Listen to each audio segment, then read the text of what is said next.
Hello, Ambassador Heine. Welcome to our show. Thank you. Thank you for the opportunity. China and Chile have enjoyed good bilateral relations for decades. So what do you believe are the factors for these strong relations? Well, you are quite right. President Xi visited Chile last November.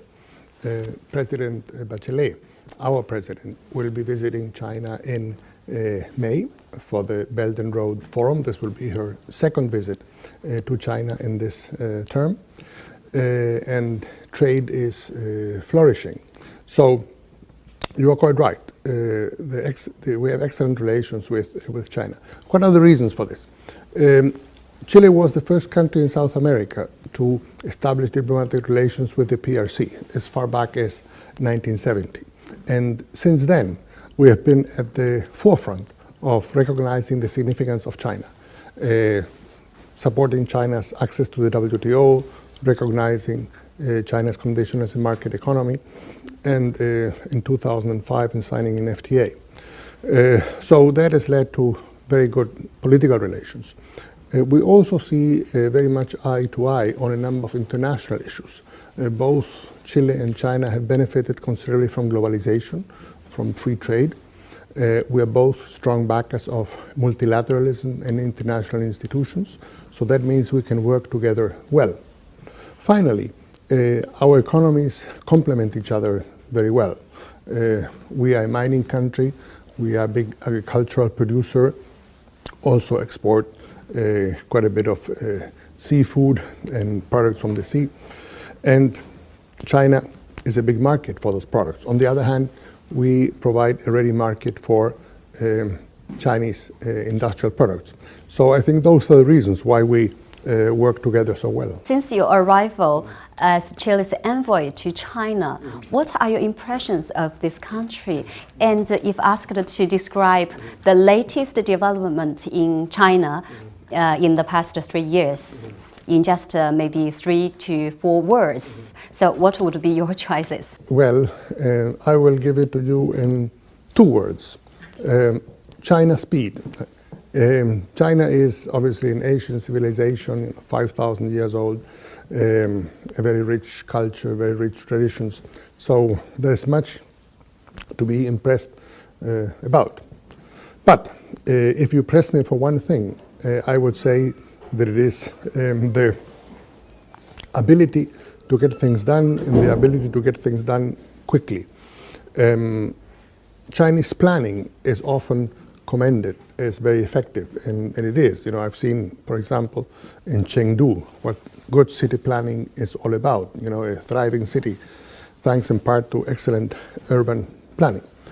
But in today's world, I would argue, even more important than planning is execution, the capacity to get things done. Chinese speed, I think, encompasses both things, you know, the capacity to get things done and to get them done quickly. Today's world is a globalized world, but we can also see there is a trend of trade protectionism.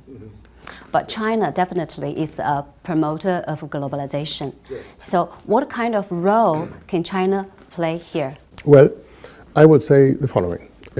President Xi gave a very important speech in Davos in January about the significance of globalization and free trade for the world. That speech, everybody tells people that were there, and people around the world have told me that it was extremely well received, one of the best received speeches of Chinese leaders in a long time. And it seems to me we ought to hear more of that. That is a voice, it seems to me, that in today's world needs to be heard. But it also, it seems to me, needs to be joined by deeds, not just words.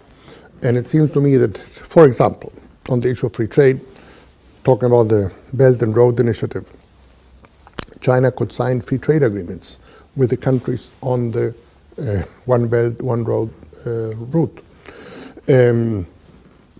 China could, we are lucky we have a free trade agreement with China, but China could sign more free trade agreements with Latin American countries. Have you noticed any actions being taken by China which have had some impact to the world.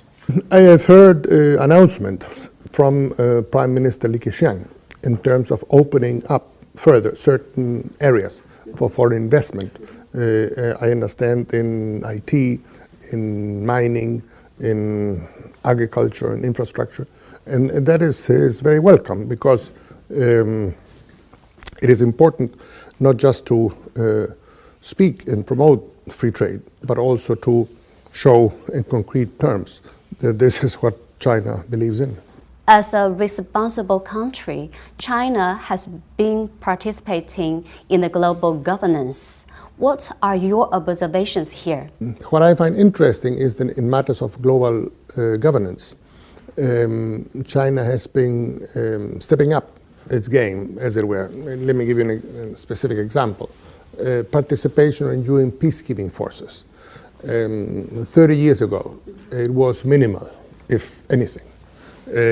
Today, China has many thousands of peacekeepers, including in some of the most dangerous areas, a number of African countries, for example.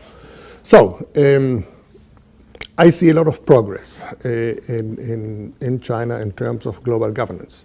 As early as in 2004, Chile was the first Latin American nation to recognize China's full market economy status.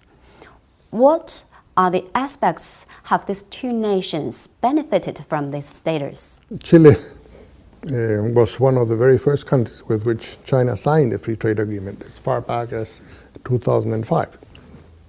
And there were a lot of reservations in Chile at the time. People said we will be flooded with Chinese goods and we will not be able to sell anything to China. This is not going to be a good idea, and so on and so forth. In the end, it has turned very, 10 years later, our trade, our bilateral trade has increased by 4 times.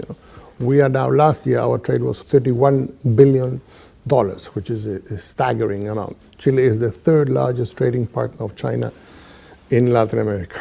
And for Chile, China is the #1 trading partner by far. We export twice as much to China as we do to the United States, which is our #2 trading partner. And to give you only a concrete example how this continues to develop, last year, Chile became the #1 exporter of fruit to China. 1 out of every 4 fruits imported by China comes from Chile, which, given the fact that it is the farthest country around in the world, and most of this is fresh fruit, is quite remarkable if you think about it.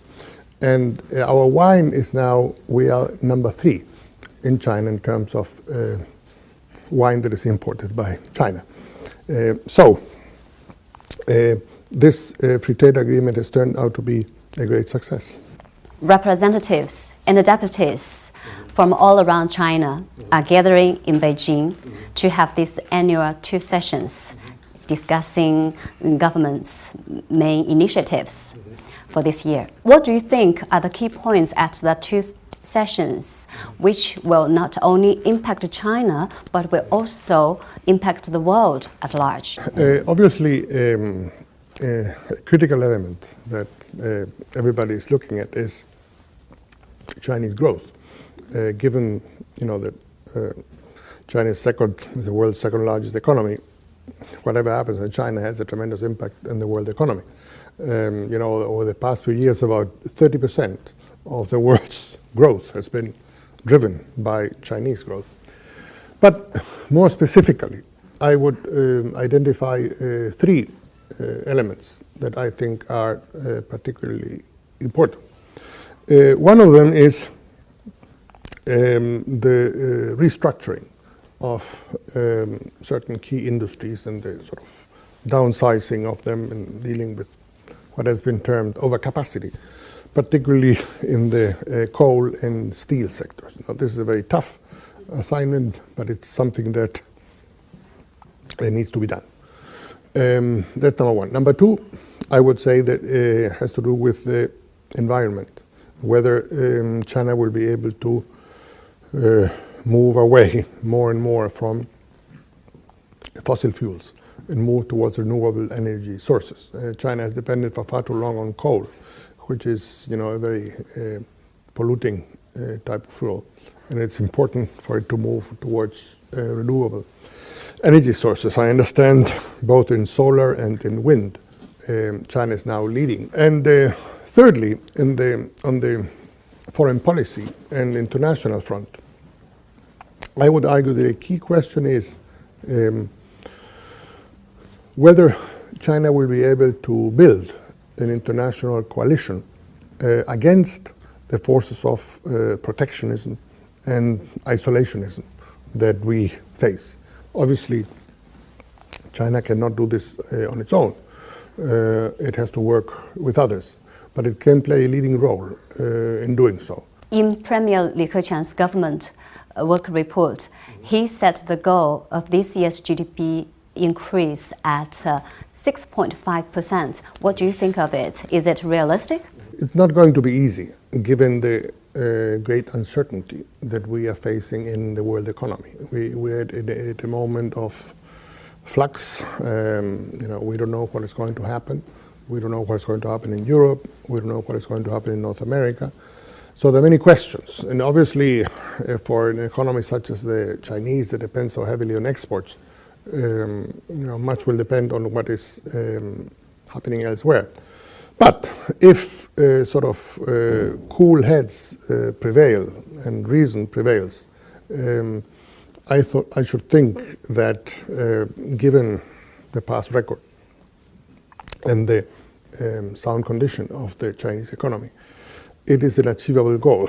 And the important thing also, of course, is for China to keep undertaking the reforms that it has to undertake. What are your expectations on the bilateral relations in the future between China and Chile? As I said earlier, trade is doing very well. It obviously will want to continue to develop it. And I would put this also within the broader situation of relations between China and Latin America.